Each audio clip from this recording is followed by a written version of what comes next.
When Emmanuel Macron ran for president of France 5 years ago, he positioned himself as a candidate for change. He appeared to see France's colonial history from a new perspective and to be in favor of innovative solutions as an independent, unbound by traditional party politics.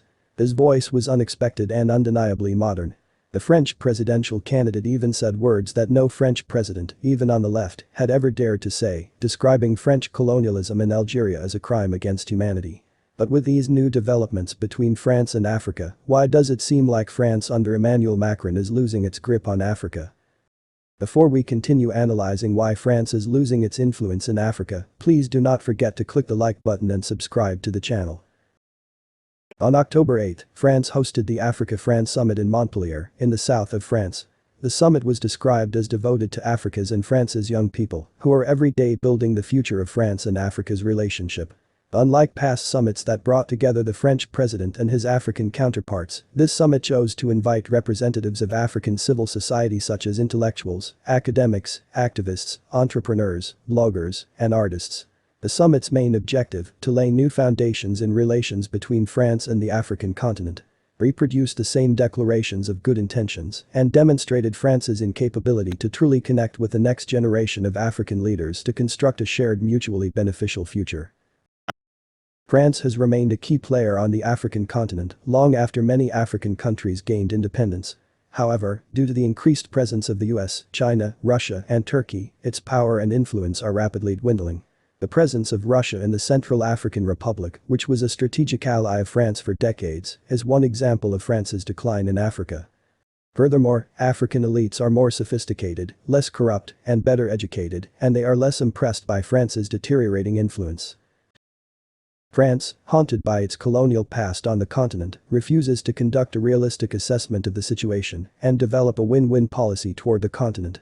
France, through its current president, Emmanuel Macron, continues its hypocritical game of teaching the world about democracy while openly collaborating with questionable regimes, particularly African dictators who silence their people, impoverish their countries, prevent justice and strangle freedoms, as in Congo, Cameroon, and Chad. And all of this is done in the name of economic and strategic interests. Its realpolitik strategy is oblivious about the fate of Africans or their struggle for democracy and development. Nonetheless, the African people are no longer deceived by France's sweet words, and they are not afraid to express their feelings and face the consequences. During the summit, Macron was unable to respond to political and economic questions with sincerity, truth, and candor. Many invitees expressed skepticism about the continent's relationship with France. Elda Koma of Burkina Faso was among those invited, and he stated, "If the relationship between African countries and France was a pot, know that it is very dirty. Mr. President, please. I invite you to sift through it." Another invitee, Cheikh Fall, a Senegalese activist, urged Macron to stop collaborating with African dictators.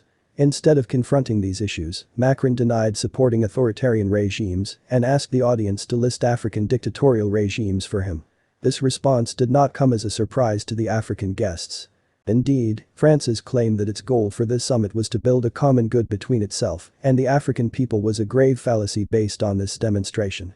France's loyalty to its friends on the continent, who also happen to be brutal dictators, is fueling hatred among young Africans, both on the continent and in the diaspora. Still, France denies reality and believes that using lies and initiatives like this new summit will persuade young Africans who, unbeknownst to France, now know they can live without the hegemonic nation.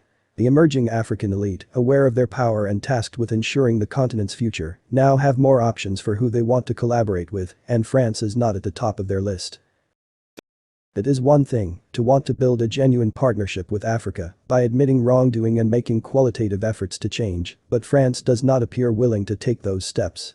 Advocating for a refoundation of African-French relations and recognizing the African roots of France can serve as a roadmap for establishing a new dynamic between the two parties.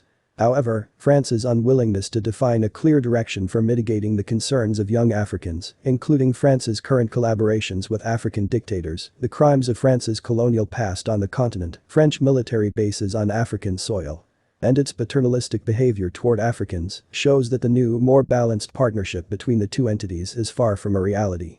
Macron's plan also fails to acknowledge the injustices of an unequal economic system dominated by the global north at the expense of the south. In his view, addressing the aspirations of young people in Africa will improve international relations. Four people were treated for gunshot wounds in Burkina Faso on Saturday after French and Burkinabe forces tried to deter protesters trying to block a French army convoy. Local sources in the town of Kaya, north of the capital, said demonstrators tried to approach French army personnel on the strip of wasteland where they had spent the night. A French soldier denied anybody had been wounded, rejecting any responsibility. France has to leave, together with its weapons. That's it. That's what we want. We don't need the French army. We're capable of attacking the jihadists. We don't need the French army. If nothing changes, France's political influence in Africa will dwindle. If La Franca Afrique remains, young Africans on the continent and in the diaspora will become increasingly hostile to France.